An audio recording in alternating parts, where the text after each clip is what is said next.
Santiago Training.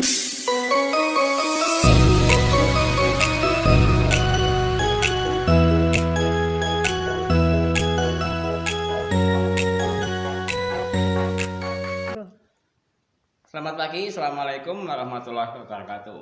Ya, selamat berjumpa kembali dengan saya, Ma'arif Setio Nugroho, untuk menyampaikan materi pelajaran IPS.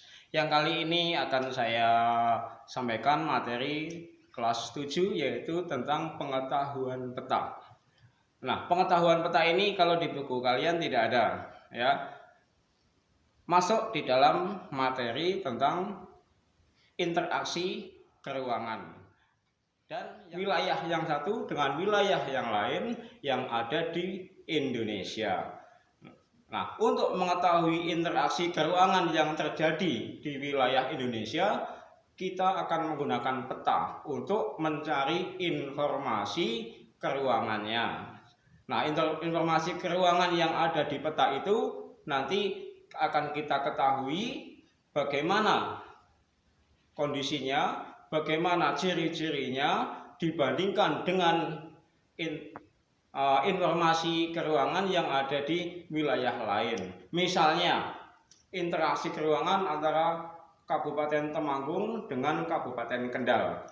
Dengan melihat peta Kabupaten Temanggung dan melihat peta Kabupaten Kendal, kita akan tahu ciri-ciri kedua wilayah itu dan bisa menentukan interaksi keruangan apa yang terjadi. Nah, sekarang kita kembali pada materi pokoknya, yaitu tentang pengetahuan peta. Yang pertama yang harus kalian pahami adalah pengertian peta. Apa itu peta?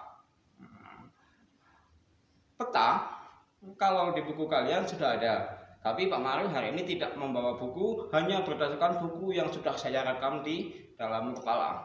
Peta adalah gambaran konvensional permukaan bumi dalam bidang yang datar jika dilihat dari atas dan menggambarnya menggunakan skala tertentu.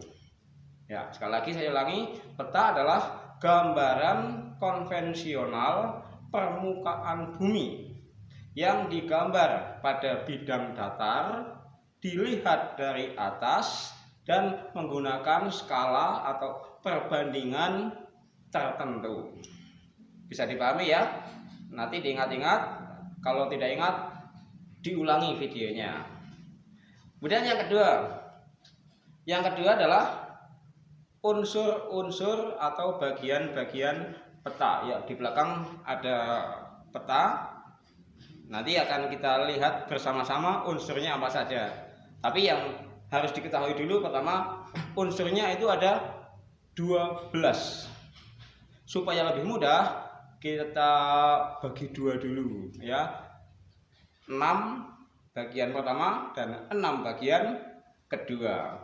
Yang pertama yaitu judul peta. Yang kedua yaitu skala peta. Yang ketiga adalah legenda. Kemudian yang keempat simbol. Yang kelima adalah orientasi. Dan yang keenam adalah inset. Ya, 6 bagian dulu kita lihat satu persatu. Yang pertama judul. Letaknya di mana judul? Ya, ini yang paling atas. Ya, ini yang disebut dengan judul peta. Kemudian yang kedua yaitu skala peta. Skala peta letaknya di mana? Biasanya di peta yang lain ada di bawah peta sini, tapi di sini kok tidak ada. Nah, kita lihat di bagian peta yang lain, yaitu ada di legenda. Jadi ini unsur yang ketiga, namanya legenda. Kemudian di dalam legenda ada skala. peta ini skalanya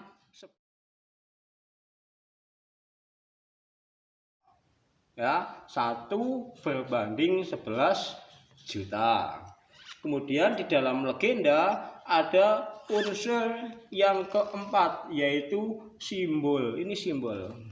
Ada garis putus-putus berwarna merah, garis merah tebal, kemudian ada garis hitam putih, ada tanda bintang, ada tanda titik besar, kemudian ada tanda bentuk seperti segi empat terpotong-potong, ya, ada segitiga dan sebagainya.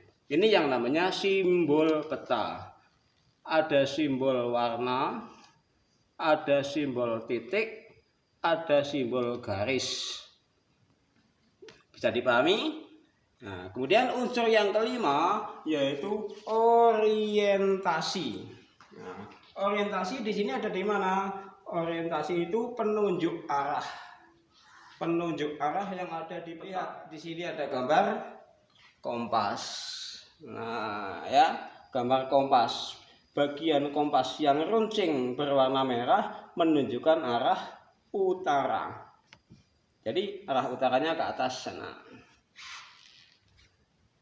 Kemudian yang berikutnya bagian yang ke-6.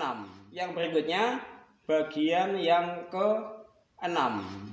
Yang ke-6 yaitu yang disebut inset. Nah, lihat di sini di pojok kanan. Ini ada inset. Ya. Apa itu inset? Nah, coba kalian cari di buku. Apa itu inset peta? Sebelum nanti saya jelaskan, kalian sudah lebih dulu paham, itu jauh lebih baik. Ya oke, sementara untuk itu dulu unsur-unsur peta itu ada 12 dan baru saya sampaikan 6. Nanti yang 6 lagi pada bagian yang kedua dari video ini. Ya, selamat belajar, baca bukunya, perhatikan baik-baik, kemudian nanti kita komunikasikan melalui WA, Classroom, ataupun Telegram. Selamat belajar.